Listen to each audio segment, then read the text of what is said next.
Hey everybody, hope all is well. Thank you for coming back to RT Test Tip Tuesday, RT Tips by DW. This semester, able to work with both my first year students and the second year students. So I'm hoping if there's enough time, I should be able to get through a couple of questions that may benefit both of them. So we'll start off with the first year student. I'm teaching cardiopulmonary anatomy and physiology. So those of you that have been watching, we have been covering ventilation, pulmonary perfusion, and such the last couple of weeks. Um, they're getting ready for their second unit exam, and then my second year students they're studying and preparing for the board exam. So we've been trying to go through some practice questions collectively together in class, and I'm trying to record a handful of some of those because they say that if we go through the questions, it helps with their thought process and so forth. So trying to basically teach from some of those if we can. So I'll shut up here and get started with the question. Thank you all for your time and attention today. So let's get after it. So the first question says, concerning anatomical dead space, which of the following are true? Well, the first thing I've got to remember right off the bat, what is anatomical dead space? What is dead space in general? Dead space is ventilation without perfusion. So that's going to be the gas or the air, the moving part of the air that does not participate in gas exchange. So would your nasopharynx, oropharynx be associated with the anatomical dead space? Sure. Trachea, larger airways, yes. All those are going to be anatomical dead space. Remember, and that's why we talk about alveolar ventilation being the only effective ventilation that there is because that is the portion of the tidal volume that interacts with the alveolar capillary membrane and interacts with gas exchange. The rest of it is dead space ventilation. So we're being asked for which of the following are true concerning anatomical dead space, uh, uh, ventilation, or anatomical dead space. And this is a multiple type question that you look at where you've got four Roman numerals and then you've got to pair those together. So I had a teacher in high school.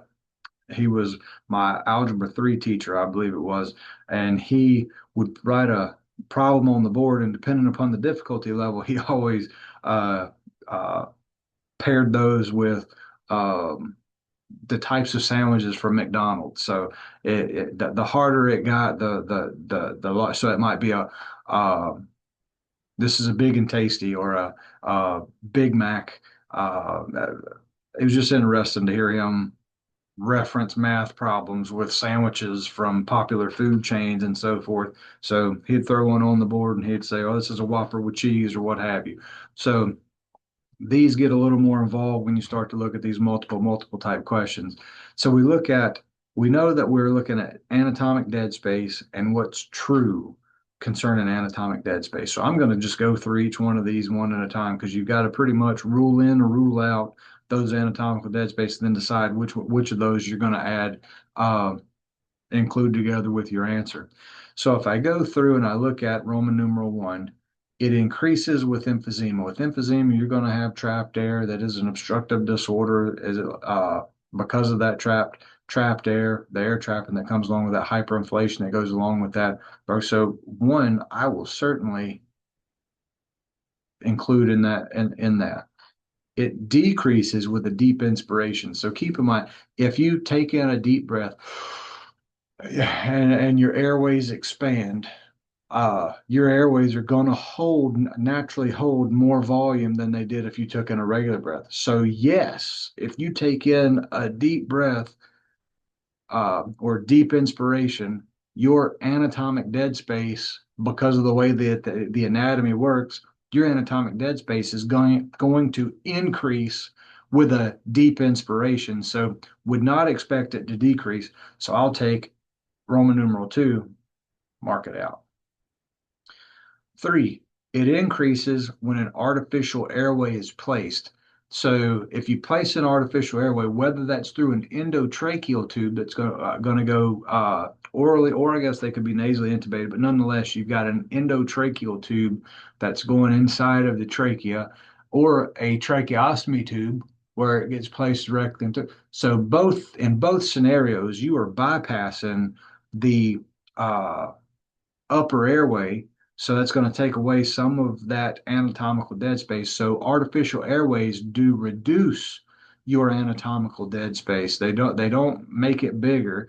They reduce your anatomical dead space. So I'll take Roman numeral three, mark it out as well. Not anything that we're gonna pick. If you look at Roman numeral four, it changes if the parts of the lung is surgically removed. Well, if you had an entire left pneumonectomy or right pneumonectomy and the airways and so forth are removed, it would make sense that some anatomical dead space is going to be reduced in that regard. So I will put a check mark by that. So I know I'm looking for an answer choice that's going to give me one and four, two and three are not included. So anything that has two or three, you can get rid of those. And I know, based upon the checks that I've looked at, the correct answer choice that I'm looking for here, and that answers concerning anatomical dead space, which of the following are true? Is it true that anatomical dead space increases with emphysema? Yes, it is. Is it true that anatomical dead spaces decreases with a deep inspiration? That is false. So that's not true. Is it true that anatomical dead spaces increases when you have an artificial airway in place? That is false. Your anatomical dead space will decrease in the presence of an artificial airway. And then, is it true that anatomical dead space changes if part or parts of the lung are surgically removed? That absolutely is true. So one in four, best answer choice that we've got. Maybe the additional commentary is not needed, but that's how I go through a test question. So let me clear this and we'll move on to the next question that I've got. That should be another one that can benefit my first year students. So if we begin to look at this question, uh, air trapping, another multiple. So we're looking at a variety of Roman numerals here. So air trapping or intrinsic PEEP. Well, now you've got to remember terminology. What does it mean to air trap? What does it mean to have intrinsic PEEP? That is gas that gets trapped, air that gets trapped inside of the chest that is unable to come out. So then we've got to think about things that may cause air trapping or that intrinsic PEEP. So if we read the rest of the question, it says may occur due to which of the following conditions. So now we've got to think about the overall process of ventilation and what it is that may cause us to air trap, hyperinflate, or have the intrinsic PEEP. So again, I'm going to go through the Roman numerals one at a time, cross them off or whatever. Now do keep in mind that this is for the purposes of teaching. I do know that if you're taking that TMC exam, you can't take 5 minutes to go through, but this is how rapidly these processes should be occurring in your mind as you're going through it. So if we look at Roman numeral one, a lengthened inspiratory time. So uh, if I increase my inspiratory time, that would mean assuming the total cycle time and everything relatively stays the same. So if I have the same total cycle time and I increase my inspiratory time, that's going to decrease my expiratory time. If I spend more time inhaling than I do exhaling, does it make sense I'm going to trap some air? Absolutely makes sense that you're going to trap some air. Let's put a check mark by that one. A rapid ventilation rate. So then, if um, uh, if I have a situation where my ventilation rate is rapid, I may not be moving a significant volume of air uh, in those and or that's going to manipulate my inspiratory times, my expiratory times, and it's possible if it's so rapid, I'm not able to get as much volume out. So I like this one as a potential answer choice. So I'll put a little asterisk, but I'm not going to mark it out, but I'm not 100% going to go with it yet. I'll look and see after we get done with it.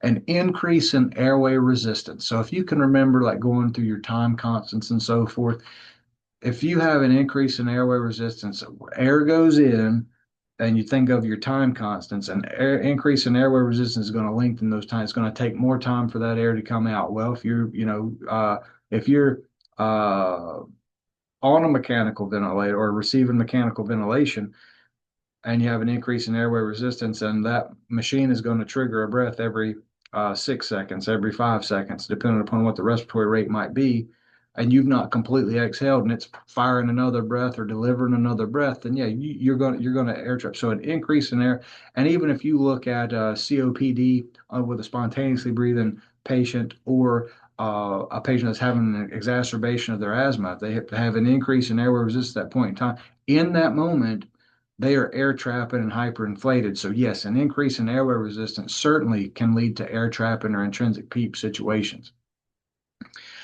And then if we look at a weakened lung recoil force, so what does it mean for the lungs to have a weakened amount of lung recoil? Well, I would tend to think if you think about the mechanics of ventilation and how that works, the chest or the ribs always want to pull outward while the lungs have elasticity to them and they have a natural tendency to want to recoil inward. So if you have a reduction in those elastic forces, if you will, with the lung tissues and what have you, you have a weakened recoil force. And that absolutely happens when you think of obstructive disorders such as like emphysema and things of that nature. So I would certainly include uh, 1 and 4 and rapid ventilation rates. I think I'll go back and look at that one and include that as well. But let's look at the answer choices before I commit to number two. So if I'm looking at A, I know I've got three that I've got check marks by. So 1 and 4, they're included, but I also will include three. That A is not the correct answer. 2 and 3. Uh, I've got three. So again, that's an answer choice. I know there are three, absolutely three right items up there. I feel confident there are four, but I still look at the answer choices. So 1, 2, and 4. I know 1 and 4 are there, but that wouldn't be the answer because I know number three is as well. So I said I was going to put a star by that rapid ventilation rate. If you think about uh, how that could work. That certainly could lead to air trapping, especially if you get to a situation where you're not having enough time to exhale. So 1, 2, 3, and 4 going to be the best answer to select in this situation. So again, my thought process going through an exam item like that. So uh, we'll clear this, and I think I've got time to go through one more, maybe two more, depending upon how much talking I do on the next one. We'll clear those, and we'll transition to the next slide. All right, so this one is for my first year students, sure, but this was probably going to be a little bit more applicable to my senior students as they're getting ready to prepare for their overall their board exam and so forth. So begin to look at this, and you kind of inundated with quite a bit of information. There's a lot of stuff going on there. So you've got a 28-year-old male patient pulled from a burning building. Right there, want to include so burning building, what goes along with a burn, fire, smoke, this and that. And remember, if you think back to pathology, the things that we've talked about in class, I would automatically be thinking smoke inhalation, and that might be thermal injuries through the airway. That may be that, and you can remember that carbon monoxide, the byproduct of something that's burned, your hemoglobin has an affinity growth like 210 times more for that than oxygen. So essentially your hemoglobin likes carbon monoxide better than it does oxygen and binds with it. So we'll try to remember that, but nonetheless, that's something we should look at right off the bat when looking at this question. They're receiving supplemental oxygen at 4 liters per minute. So they're receiving four, it'd be nice to know how they're breathing, how they overall appear, what have you. It says that pulse oximetry reveals the patient to be 98%. We also have to remember that the way your pulse oximeter works is it can read that there's something bound to the hemoglobin, but it cannot differentiate what is bound to the hemoglobin. So ultimately, it's picking up that 98%, but that pulse oximeter probe on the finger cannot determine if it's oxygen bound to the hemoglobin that it's reading or if it's carbon monoxide bound to the hemoglobin that it's reading. And it is known that if you have carboxyhemoglobinemia, an increase in carbon monoxide levels or hemoglobin that's bound to carbon monoxide, uh, that pulse oximetry is unreliable. And at that point, you would send your patient to get what would be considered a co-ox or co-oximetry or hemoximetry would be completed for that. And then again, you're assessing your carboxyhemoglobin levels, assessing for carboxyhemoglobinemia. And we know that the overall treatment process for that is to give as much oxygen as possible. So pulse oximetry reveals the patient to be 98%. Don't be misled by that because of the fact this patient was pulled out of a burning building. That may not be accurate. Doesn't mean that they're oxygenating very well.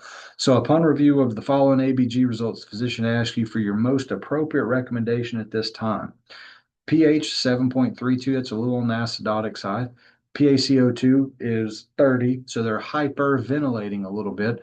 CO2 is low, but that's not the reason for the low bicarb. There's an inverse relationship there. PaO2 is 75. He's 28 years old. Uh, not terrible, not great.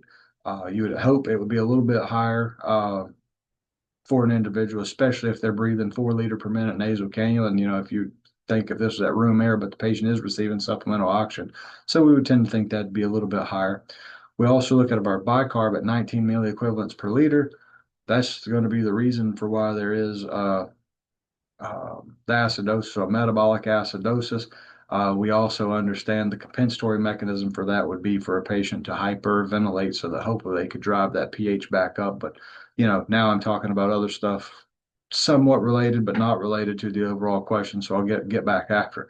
Now, if we look at that carboxy hemoglobin level of 24%, that's elevated. It's only supposed to be like 2 or 3%. And then for your smoking population, maybe between 5 and 10%. So this person got a healthy dose of some carbon monoxide, and they do have hemoglobin of 15 grams per deciliter, which okay for a male patient. So we look at increase the flow to 6 liters. Well, you and I know that carbon monoxide binds with hemoglobin more readily than it does uh, than oxygen does. So, and this patient was pulled from a burner building, so they probably do have carboxyhemoglobin. You look at this report of their carboxyhemoglobin is 24%. Their hemoglobin is mostly saturated or heavily saturated at this point with carbon monoxide. So we need to try to displace that as best we can. Increasing the flow through a nasal cannula just to 6 liters, not going to be enough to cut it. No change. Oh, you absolutely need to change. You're only getting 4 liter per minute nasal cannula. We need to give this individual a lot more oxygen than what we're giving them. Switch to a non-rebreather. I like that. Make sure you max out the flow on that non-rebreather. You can turn. And the way I tell people is, for the most part, our Thorpe tube flow meters are calibrated to deliver up to 15 liters per minute. If you ever played with a Thorpe tube flow meter, take it and turn it up to 15 liters. Can you give more than 15 liters per minute of flow? Yes, it's calibrated to let you know that you're giving 15, but if you'll just listen to the intensity of that oxygen coming from the flow meter, you can deliver a significant amount more. And then remember, you want to make sure with a non-rebreather that you're providing enough flow to prevent that reservoir bag from completely collapsing with each inhalation. So we want to give as much oxygen to those individuals as possible. So I do like that. But I like to look at all my answer choices before I select something. Utilize a 40% air entrainment mask. Not in this case. I need to get this dude or this individual 100% as much as we can. And depending upon the overall severity, it is possible you might see some like hyperbaric oxygen answer selections or something like that in the future. Uh, but nonetheless, in this situation, going to the non-rebreather is the absolute best answer for this particular patient. And then I would think I do have time to cover the last question right quick. So I'll clear this and we'll make time to do the last one nonetheless. And turn on that annotation feature.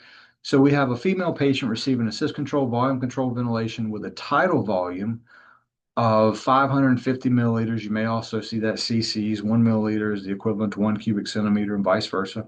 Upon assessment of the patient's arterial blood gas or ABG, it was found to be normal.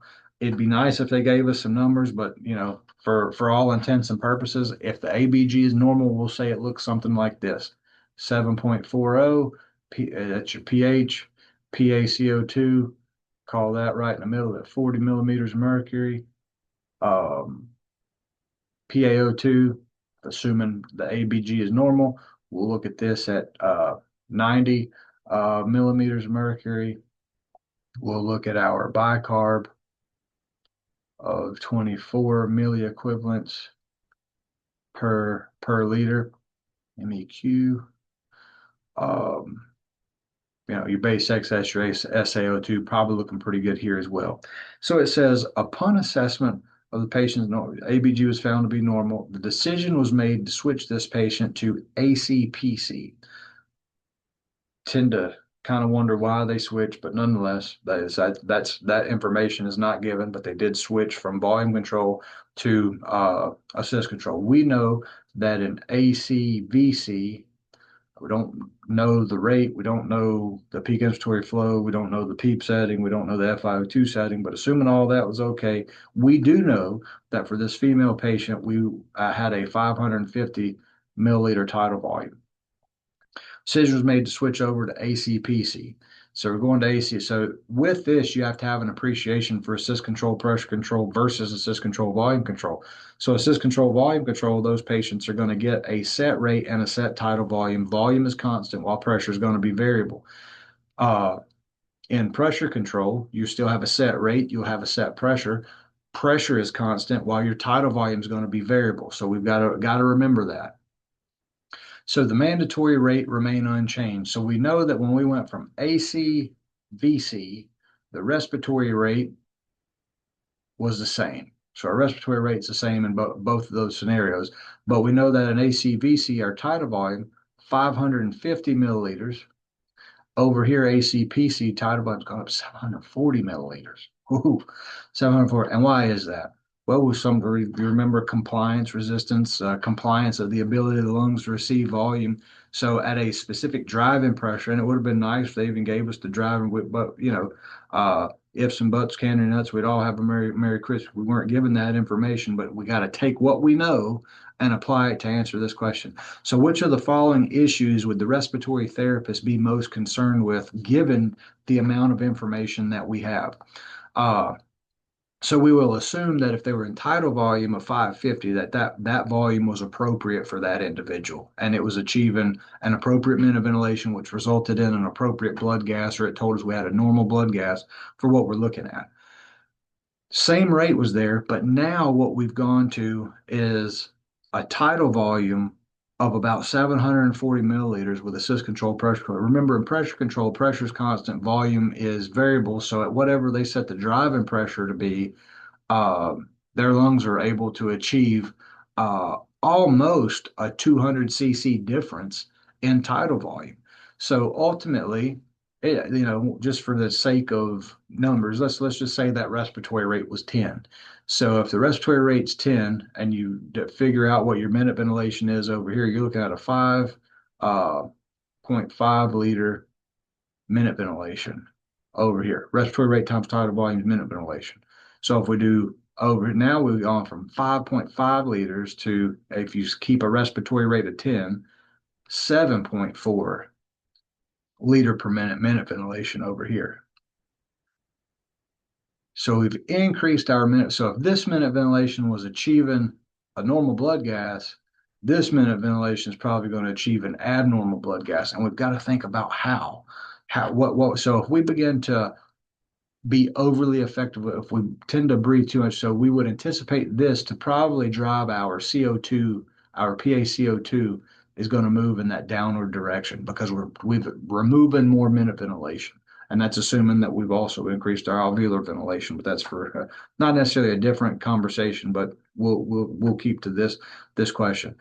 So if our minute ventilation has increased by essentially almost 2 liters, it makes sense that we're going to displace more CO2. So if we displace more CO2, we have an appreciation that our pH is going to go up. So now let's take a peek. No, understanding this, let's take a peek what our answer choices are. And if your CO2 is going down, that is hypocarbia or hypocapnia. And remember, hyperventilation results in hypocarbia or hypocapnia. Hypoventilation results in hypercarbia and hypercapnia or excess CO2 levels. So based off that, I'll mark hypoventilation out 100% already. Asynchrony, uh, I'm not given enough information in this question yet to make me bite on asynchrony. Now, if I'm constantly taking in too big of a breath than I want, maybe eventually that leads to some asynchrony. So uh, I'll put a little dot here. I won't mark it out just yet. VAP, nothing that we've been given here, aside from the patient has been intubated, mechanically ventilated, would lead us to believe that there's no time, there's no elevated white blood cell count, no fever, nothing of that nature, no X-ray that shows an increase in opacities or anything of that nature. I'm going to automatically eliminate those. So if I've narrowed it down to A or C, based upon the thought process before I ever come down to look at the answer choices, if you got a decrease in your PaCO2 and you have an increase in your pH, that is an alkalosis. That is specifically a respiratory alkalosis. Now, it'd be cool if the answer choices delineated that it was a respiratory alkalosis for, but it don't do that. It just tells you it's an alkalosis. So, and we're not given enough information in the question stem to make us really bite on asynchrony. So I'm going to cross that out as well.